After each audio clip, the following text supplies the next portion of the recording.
আসসালামু আলাইকুম এভরিওয়ান, কেমন আছেন সবাই? আশা করি সকলে অনেক ভালো আছেন। আমার কাছে চলে এসেছে নতুন একটি বইয়ের পার্সেল এবং এই পার্সেলটি আমি এখন খুলবো এবং আপনাদের দেখাবো যে এর ভেতরে কি কি বই রয়েছে। তো চলুন শুরু করা যাক।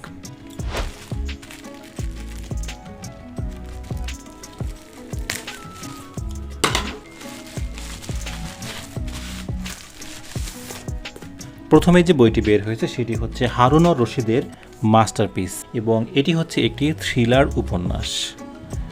এই হচ্ছে বইটির বাইরের প্রচ্ছদ। বইটা প্রকাশিত হয়েছে রাত্রি প্রকাশনী থেকে। বইটির গায়ের মূল্য দেওয়া আছে হচ্ছে 400 টাকা এবং বইটি হচ্ছে টোটাল 208 পৃষ্ঠা। খুবই ভালো মানের কাগজ ইউজ করা হয়েছে বইটিতে, আর প্রচ্ছদটা কিন্তু খুব সুন্দর। আমি মূলত বইটি প্রচ্ছদ দেখেই চুজ করেছিলাম।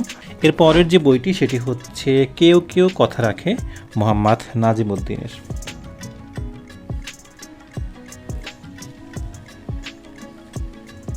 তো মোহাম্মদ নাজিমুদ্দিন স্যারের সব বই বাতিঘর থেকে প্রকাশিত হয়। 2015 সালে প্রকাশিত হয়েছিল। বইটি হচ্ছে টোটাল 480 টাকা গায়ের মূল্য দেওয়া আছে। 286 পৃষ্ঠার একটা বই।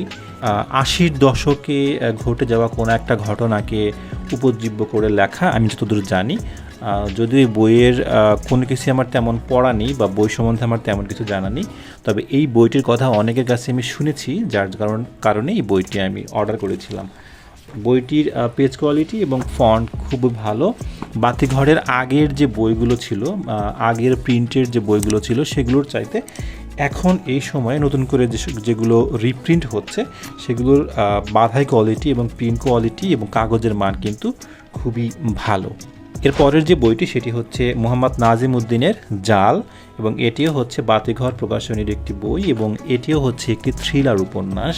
2013 সালে সর্বপ্রথম এই বইটি প্রকাশিত হয় এবং বর্তমানে এই বইটির গায়ের মূল্য দেওয়া আছে 380 টাকা এবং বইটি হচ্ছে টোটাল 240 পৃষ্ঠার এবং এই প্রচ্ছদটা কিন্তু প্রথম প্রকাশ থেকে এই প্রচ্ছদটাই এই বইয়ে ইউজ করা হয়। প্রচ্ছদ কিন্তু মোটামুটি সুন্দর। আর আমি যতদূর জানি যে বাতিঘর প্রকাশনীর যত প্রচ্ছদ যেগুলো ডিলান নামে আসে, অর্থাৎ প্রচ্ছদকারের জায়গায় ডিলান নাম লেখা থাকে, সেগুলো অধিকাংশই হচ্ছে মোহাম্মদ নাজিমুদ্দিন স্যার, উনি এগুলো করে থাকেন। এরপরে বাতিঘর প্রকাশনীর আরও একটি বই এবং এটি হচ্ছে ধনুর্ধর সিদ্দিক আহমেদের।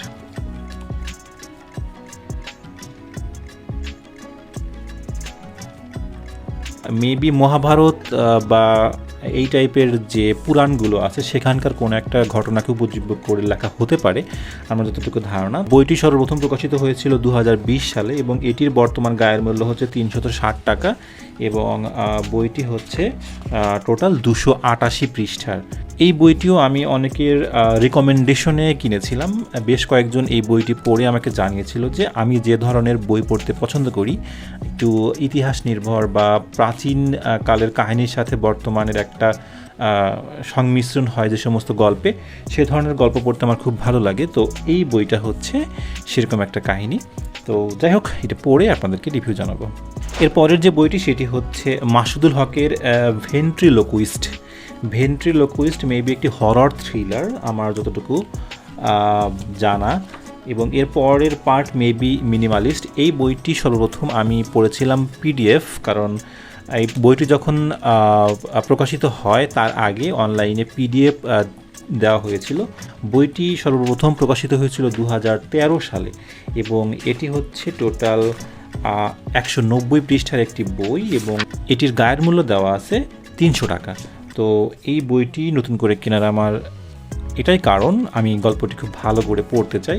প্রথমবার পিডিএফ পড়ে আসলে আমার এক্সপিরিয়েন্স খুব বেশি ভালো না, মনে হয়েছে যে আমি অনেক জায়গাতে ধরতে পারছিলাম না গল্পটা। তো এই জন্য এই বইটি আমার কেনা। এবং সর্বশেষ যে বইটি সেটি হচ্ছে মিনিমালিস্ট, মাসুদুল হকের আরও একটি বই এবং এইটি হচ্ছে ভেন্ট্রিলোকুইস্টের পরের লেখা আর কি। দুটো বইয়ের সাথে কোনো গল্পের মিল রয়েছে কিনা বা সিকুয়েল কিনা আমি কিছুই জানি না।